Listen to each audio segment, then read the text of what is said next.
bonne lecture à tous. Point de vue. Regard croisé sur l'actualité du jour. Critique autour des voyages du président de la République. Les nombreux voyages du chef de l'État sont certains. Qu'est-ce que vous pensez de tout cela? Vous avez donc la parole. Parole aux auditeurs. L'actualité, qu'en pensez-vous?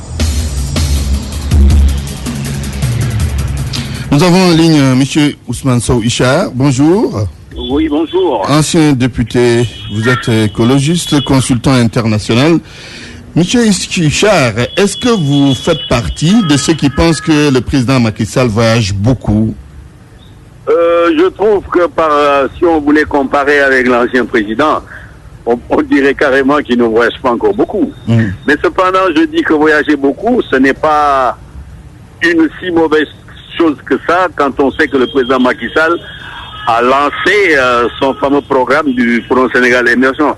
Alors je crois que des fois voyager, c'est utile quand vous êtes un leader et que vous êtes en construction de votre leadership, et je crois que c'est le cas du président Macky Sall.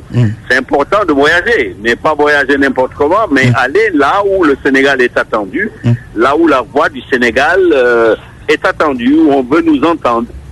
Oui. Et vous pensez que ces voyages, ces nombreux voyages, pour reprendre le terme de certains, ont des effets positifs pour le Sénégal déjà? Ah oui, moi je crois, parce que rien qu'avec le programme du Sénégal émergent, on a vu tout ce que cela fait bouger parmi nos partenaires à l'étranger. Donc des fois, il est nécessaire que le président lui-même aille sur le terrain pour mettre en œuvre son plaidoyer. Moi, je crois que c'est une bonne chose. Bien sûr, c'est aussi un leader politique, c'est aussi un leader dans la sous-région. Au niveau du continent, il assume quelques fonctions, c'est important. Moi, je trouve pas que c'est pour le moment que c'est trop. Non, pas du tout. Il n'y a pas à s'alarmer donc? Non, il n'y a pas à s'alarmer. C'est mon avis. Très bien, merci. Ousmane Sow Ishar, ancien député à l'Assemblée nationale, consultant international. L'ancien ministre de la décentralisation ou des collectivités locales est en ligne. Aliou Sow, bonjour. Bonjour Antoine. Président du mouvement des Patriotes pour le développement Liguey, c'est votre parti. Macky Sall voyage beaucoup. Critique fondée, à votre avis? Absolument, ce sont des critiques très fondées. Le président Macky Sall voyage beaucoup, il voyage énormément, il voyage trop.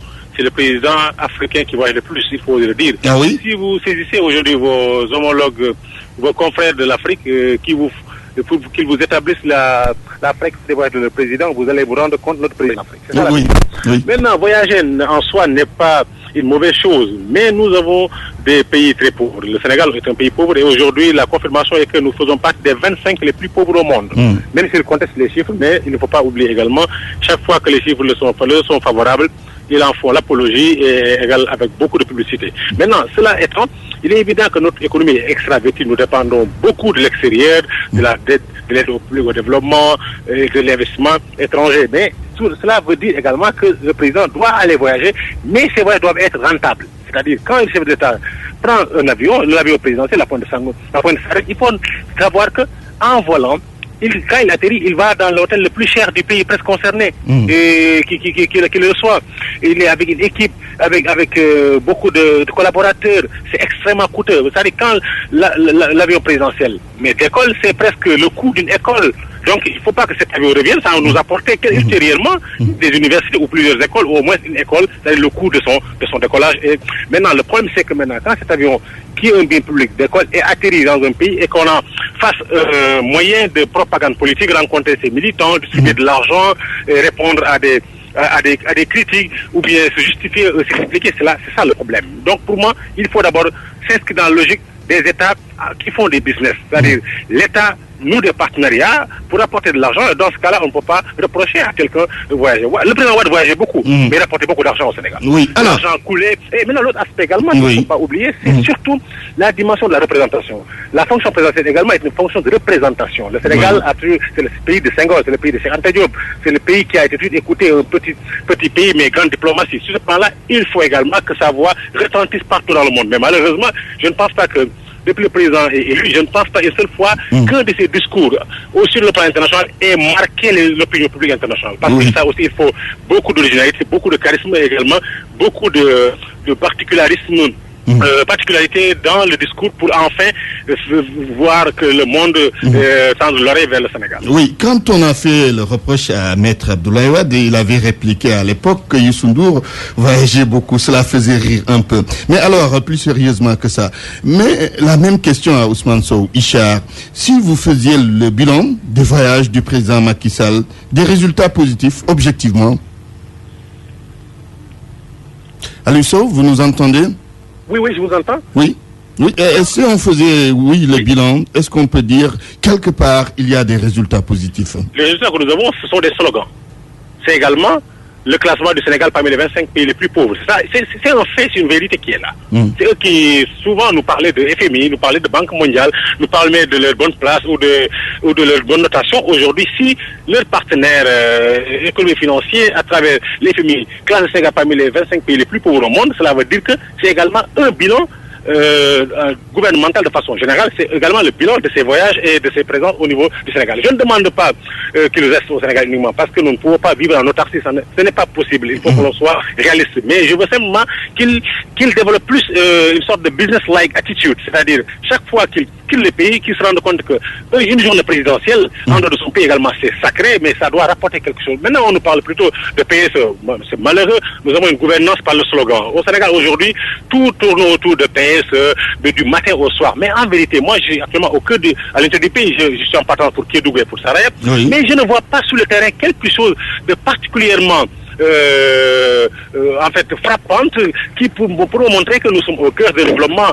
du PSE au niveau du Sénégal. Il n'y a pas autre chose que on peut prendre nos taxes, prendre nos recettes des taxes douanières, mais mettre ça dans le budget, signer quelques emprunts ça et là, et après rafistoler des routes, construire des écoles, mais c'est tout à fait normal. Un gouvernement également, c'est entretenir également le train quotidien de la nation à partir de nos impôts, à partir des emprunts en notre nom que les générations futures vont devoir gérer. Je ne vois pas franchement jusqu'à présent. Maintenant, c'est vrai que le président Sall a la grande chance d'être chef de l'État d'un pays qui s'appelle le Sénégal, qui s'est affirmé sur le plan international, qui est à la tête du NEPAD parce que le chef d'État, son prédécesseur a eu à concevoir une bonne partie du NEPAD, ce qui fait aujourd'hui, partout dans le monde, il est invité en tant que responsable du NEPAD. On oublie cela, mais rien n'est fait pour développer également le NEPAD. Il n'est pas patron de l'OIF, il n'est pas patron de la CEDEAO, c'est tout à fait normal qu'il agisse également au nom de ces entités-là, mais je pense qu'il faut qu'il lui-même et son équipe commencent à évaluer l'impact de ces voyages, mais par rapport au coût de ces voyages. Très bien, merci. En tout cas, nous aurons dans quelques instants le ministre Aly Ngouille Ndiaye qui va nous dire si réellement les voyages du président Macky Sall ont un impact pour le Sénégal, impact positif bien évidemment. Point de vue donc, c'est sur les voyages du président Macky Sall, des critiques donc formulées à l'endroit du chef de l'État. Qu'est-ce que vous pensez de tout cela? Et vous avez la parole.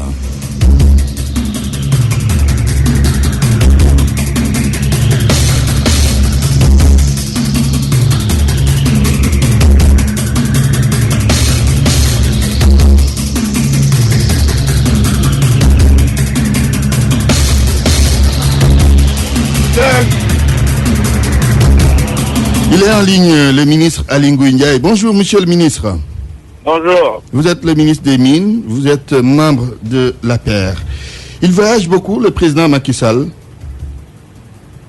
Il voyage beaucoup, le président travaille. Le voyage fait partie également de son travail, mais je ne pense pas que le président voyage beaucoup. Oui, oui. Est-ce que voyager beaucoup, c'est synonyme de bien travailler? Monsieur le ministre, vous pouvez vous déplacer. Je voudrais juste vous dire que le président de la République, aujourd'hui, à l'instar de tous les présidents, conduit l'essentiel des délégations de son pays. Monsieur le ministre, quelques difficultés avec le réseau. Si vous pouvez vous déplacer un tout petit peu, comme ça on va poursuivre l'entretien pour une meilleure qualité d'écoute. Si cela est fait, vous pouvez maintenant poursuivre. Allô? Oui, on vous entend bien cette fois-ci. Vous m'entendez? Très bien. Allez-y. Alors, donc je disais que le président voyage, mais ne va pas en vacances. Vous avez dû le constater depuis 3 ans qu'il est là. Oui. Il n'est jamais parti en vacances à l'extérieur. Les voyages que le président fait, si ce n'est pas des voyages dus à la l'appartenance du Sénégal à certaines institutions telles que l'OMS, l'OMVG, l'UEMOA, la CEDEAO, l'Union africaine, le NEPAD, où il est obligé d'aller rencontrer ses pairs africains. Il voyage en général. Oui. En général, donc dans les autres pays, conduisant des délégations économiques. Et d'ailleurs, il aurait bien aimé le faire comme le font les autres présidents qui, quand ils voyagent, c'est à la limite des colonnes d'avions qui les accompagnent. Oui. Alors, avec les opérateurs sénégalais et le gouvernement. Oui, pour ceux qui le critiquent, qu'est-ce que vous pouvez leur servir comme argument concret? Qu'est-ce que les voyages du président... Oui, ceux qui le critiquent, qu'est-ce que vous pouvez leur servir comme argument concret? Qu'est-ce que les voyages du président ont pu régler et que vous pouvez donc dire aux auditeurs? Moi, je voudrais simplement être très très concret, pour ne pas être général. Très bien, c'est ce qu'on veut. Allez-y. Seulement deux cas. Oui. J'ai voyagé avec le président au Qatar. À l'époque, j'étais ministre de l'énergie. Revenant du Qatar, on a offert au président une centrale. Je parle de offert, une centrale solaire de 15 MW. Aujourd'hui, toutes les études sont données. Cette centrale, c'est entre 17 et 20 milliards de francs CFA. Vous avez préparé aujourd'hui dans l'énergie au Sénégal. Ça, c'est un exemple que je peux vous donner. Un autre exemple qui est là, l'année dernière, quand le président est parti en Chine, il a conduit une forte délégation, il a rencontré son homologue chinois, parce que c'est lui-même qui est parti défendre les projets du Sénégal. Son homologue chinois lui a demandé de présenter 10 projets prioritaires du Sénégal. L'un des premiers projets aujourd'hui qui a démarré, c'est l'autoroute Ila Touba. C'est 800 millions de dollars à un taux favorable pour le Sénégal. Oui. Ça, c'est le voyage du président. On n'oublie pas que l'année dernière, après la Chine, il est parti en France sur le plan Sénégal émergent. Aujourd'hui, il est en Inde, avec une quarantaine de chefs d'État. Une décision importante est sortie là-bas, 10 milliards de dollars pour les pays africains. Le voyage du président, pour peut-être certes coûter, mais amène beaucoup plus que ce que ça coûte. Oui. Alors, conclusion, vous direz que c'est des critiques faciles quand on dit que le président Macky Sall voyage beaucoup, hein? C'est ce que... Oui, tout à fait. Ça, je pense que nous tous, nous en concluons. Si vous regardez déjà rien que ces trois éléments, vous êtes d'accord avec moi sur la conclusion. En tout cas, merci, monsieur le ministre Aly Ngouille Ndiaye, ministre des Mines, membre de l'APR. C'est tout pour Point de vue aujourd'hui.